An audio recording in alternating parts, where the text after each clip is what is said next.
Okay, अस्सलाम वालेकुम students. अब हम स्टार्ट करेंगे चैप्टर नंबर 4 के एक्सरसाइज क्वेश्चंस को। Number 1 question is 4.1। The statement is a person holding a bag of groceries while standing still talking to his friend. A car is stationary with its engine running. From the stand point of work, how are these two quantities is similar. ठीक है, अब simply जो है वो क्या आपको बताया गया, इस क्वेश्चन में ये कहा गया है कि दो इंसान हैं। ठीक है, इस तरह से ले लें। एक इंसान ने जो है वो अपने हाथ में एक ग्रोसरी बैग पकड़ा हुआ है और वो बात कर रहा है अपने फ्रेंड से। ठीक है, अब उसने जो है वो एक वेट अपने हाथ में कैरी किया हुआ है। ठीक है, यानी उसने जो है वो उसके सेंस में तो उसने वर्क डन किया हुआ है, लेकिन कंडीशन इज डैट कि वो यहाँ पे स्टेशनरी खड़ा हुआ है, वो मूव नहीं कर रहा। तो एक सिचुएशन तो ये है। ठीक है, और दूसरी सिचुएशन है कि एक कार है आपके पास। इस कार की सिचुएशन कुछ इस तरह से है कि कार जो है वो उसका इंजन जो है वो हमने की लगा के जो है वो ऑन कर लिया, वह इंजन चल रहा है गाड़ी का, लेकिन गाड़ी को अभी एक्सेलरेटर नहीं दिया, यानी हमने गाड़ी को जो है वो स्पीड प्रोवाइड नहीं दी और गाड़ी जो है वो अपनी जगह पे ही खड़ी हुई है। तो एक सिचुएशन ये है। अब इसके अंदर भी इंजन जो है वो क्या कर रहा है, इंजन तो वर्कआउट कर रहा है। ठीक है, इंजन कुछ ना कुछ काम तो कर रहा है। यहाँ पे भी पर्सन कुछ ना कुछ काम कर रहा है because he is holding a weightful bag. लेकिन दोनों सिचुएशन किस तरह सिमिलर है, यहाँ पे भी पर्सन स्टेशनरी है और यहाँ पे जो गाड़ी है वो भी क्या है, बिल्कुल स्टेशनरी है। तो अकॉर्डिंग टू अगर हम देखें वर्क डन के फॉर्मूला की, that is F D dot D, और इसको खोलें तो F D cos of theta. तो दोनों में डिस्प्लेसमेंट जीरो नहीं है क्योंकि दोनों ही नहीं मूव कर रहे। इसका मतलब है डिस्प्लेसमेंट जीरो होने पे दोनों का वर्क डन जीरो है। दैट्स वाई ये दोनों सिचुएशन एक दूसरे से बहुत ज़्यादा सिमिलर हैं। So it's our first question. Now let's discuss the question number 2 and the statement is calculate the work done in kilojoules in lifting a mass of 10 kg at a steady velocity through a vertical height of 10 meters. So let's discuss कि इसमें उसने क्या explain किया है। Question number 2 है,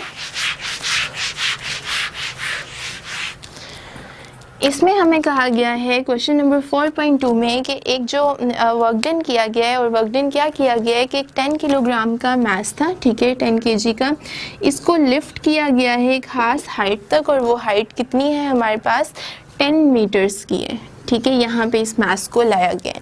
next जो है वो इसको एक स्टेडी वेलोसिटी के साथ जो है वो ऊपर की तरफ मूव करवाया है। हमें बताना है कि कितना वर्क डन होगा while moving this object to the height of 10 metres. तो वर्क डन निकालने का फॉर्मूला देखते हैं। हमने वर्क डन के दो फार्मूला स्टडी किए थे। अगर बॉडी डिस्प्लेसमेंट प्रोड्यूस करिए अलोंग सम डिस्टेंस तो हम F D cos theta use करते हैं। बट इफ़ द बॉडी जो है वो अगर हमारी डिस्प्लेस करके किसी हाइट को अप्रोच करिए तो वहाँ पे हम फार्मूला यूज़ करते हैं एम जी एच का। वैल्यूज़ पुट करते हैं, mass is 10 kg, gravitational constant यानी एक्सेलरेशन ड्यू टू ग्रेविटी हमेशा 9.8 होता है और हाइट इज़ 10। तो आंसर हमें मिलता है 980। वर्क डन है, इसका मतलब यूनिट जाउल आएंगे, तो ये वर्क डन आ गया। अब हमें कहा गया कि जो वर्क डन हमें निकालना है वो किलो जाउल्स में निकालना है। किसी भी वैल्यू को जब हमें किलो में कन्वर्ट करना होता है तो हम क्या करते हैं, उसको डिवाइड करवा देते हैं 1000 से। 1000 से डिवाइड करवाने के बाद वैल्यू कन्वर्ट हो जाती है किलो जाउल में और आंसर कितना आएगा, 0.980। तो ये हमारा वर्क डन था। नेक्स्ट जो है वो हम डिस्कस करते हैं क्वेश्चन नंबर 3 को। The statement is a force F acts through a distance L. The force is then increase to 3f and then acts through a further distance of 2l. Draw the work done diagram to the scale. ठीक है, क्या कहा गया है हम discuss करते हैं। यहाँ पे 4.3 है। ठीक है, इधर हम ग्राफिकली हमें एक्सप्लेनेशन मांगी गई है किन दो चीज़ों के लिए, फोर्स एंड डिस्टेंस के लिए। तो हमें पता है कि फोर्स हमेशा वाई एक्सिस पे प्लॉट किया जाती है और डिस्टेंस हमेशा एक्स एक्सिस पे प्लॉट करते हैं। तो यहाँ पे हम फोर्स लेंगे, न्यूटन जिसके यूनिट है, और यहाँ पे हम डिस्टेंस लेंगे जिसको हम एल से शो कर लेते हैं और मीटर्स इसके यूनिट है। तो सबसे पहले बॉडी पे जो फोर्स लगाई गई है वो थी 1F की फोर्स लगाई गई है, जिससे 1 L डिस्प्लेसमेंट प्रोड्यूस हुई है, ठीक है। देन फोर्स को हमने इंक्रीज करवा लिया कहाँ तक, 3F तक, और 3F तक इंक्रीज करवाने से जो डिस्प्लेसमेंट प्रोड्यूस हुई है बॉडी में वो 2L की प्रोड्यूस हो गई है, ठीक है। तो इसे हमें ग्राफिकली शो करवाने, तो जब 1F की फोर्स लगाई तो क्या हुआ, हमारे पास 1S डिस्प्लेसमेंट प्रोड्यूस हुई, लेकिन जब फोर्स हमने 3F की तो हमारे पास 2L की डिस्प्लेसमेंट प्रोड्यूस हुई। तो ये ग्राफिकल फिगर कुछ बनते हैं। यहाँ से अगर हम टोटल वर्क डन जो है वो फाइंड करना चाहें तो वर्क डन कैसे निकालेंगे, यहाँ से हमें पता है फॉर्मूला होता है F डॉट डी। यहाँ F फोर्स और ये डिस्टेंस या डिस्प्लेसमेंट को शो कर रहे हैं, मतलब यहाँ पे हम इसे L के साथ डील कर सकते हैं।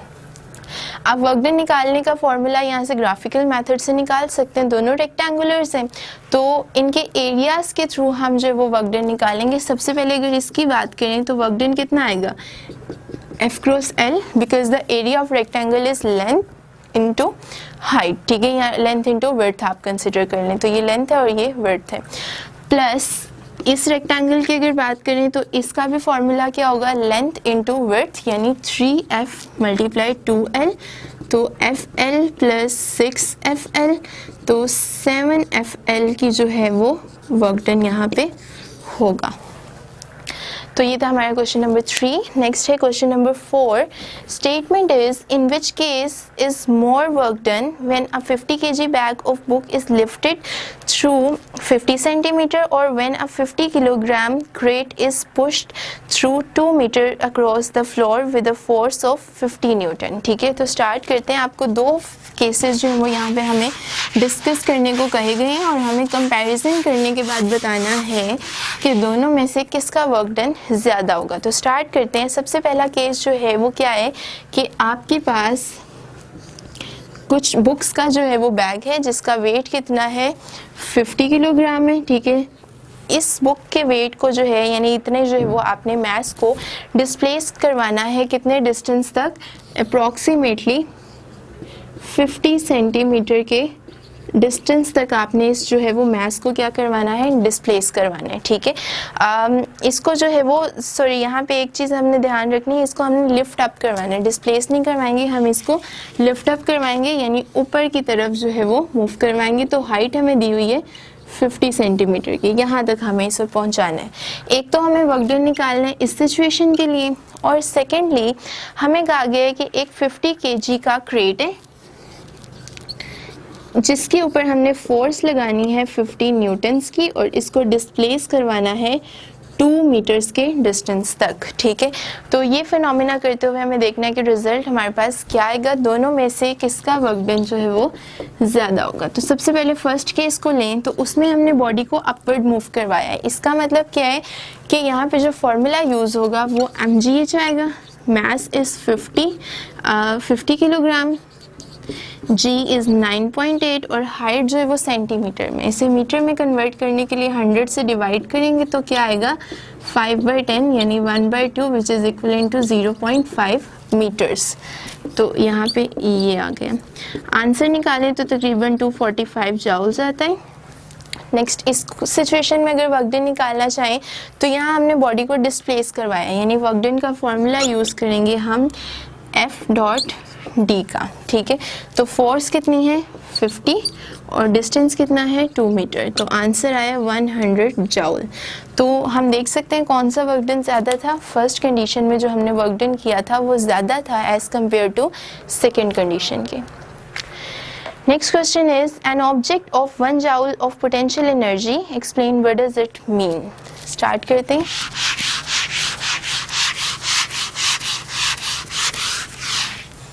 सिंपली हमें क्या कहा गया कि एक ऑब्जेक्ट के पास 1 जाउल की, फिफ्थ क्वेश्चन है, एक ऑब्जेक्ट के पास 1 जाउल की पोटेंशियल एनर्जी है। इसका क्या मतलब है, किसी भी बॉडी के पास जब कोई एनर्जी होती है तो इसका मतलब होता है कि वो बॉडी कैपेबल है इन डूइंग वर्क डन, ठीक है।